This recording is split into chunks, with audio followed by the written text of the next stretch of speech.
Now, the Law Society of Kenya, Amnesty International and Vocal Africa are tonight demanding immediate medical attention for activist Bob Njagi and Nicholas Oyoo, who were abducted in Kampala, Uganda, and whose whereabouts have remained unknown for close to a month now. The organizations claim that the health of the two activists is deteriorating as a result of torture while in detention.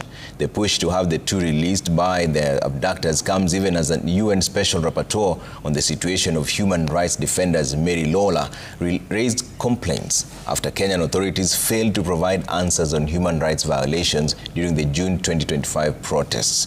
Njagi has more.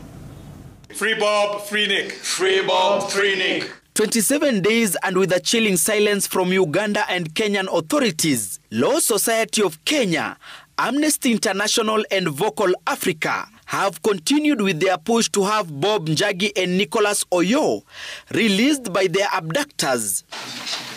The organizations, through their sources in Uganda, say they have received credible information that Njagi and Oyoo are in bad shape and need urgent medical attention. Informal sources indicate that the two's health has begun to deteriorate, probably as a result of torture and inhuman treatment for more than 25 days in detention without access to consular, legal, or medical services. While expressing their frustrations with the Ministry of Foreign Affairs for inaction since the two were taken in broad daylight, the group says they will not relent in their pursuit to pile pressure directly on President Yoweri Museveni, who has the final say after military and police denied holding the two. Over the last 3 working days, 300 Kenyans have directly emailed President Yoweri Museveni.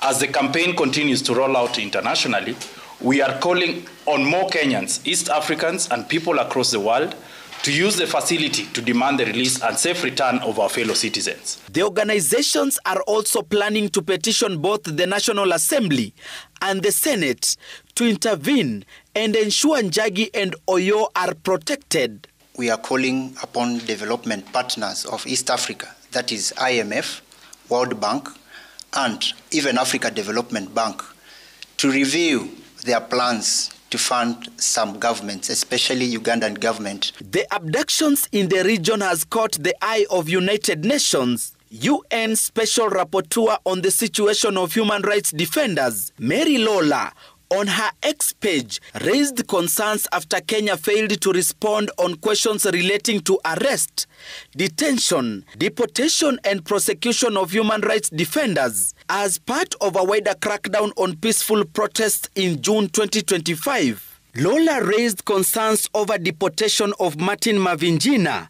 a Ugandan human rights defender, crackdown on media outlets reporting live the nationwide protests, and an attack at Kenya Human Rights Commission offices on July 6th, where scores were injured. Free Bob, free Nick.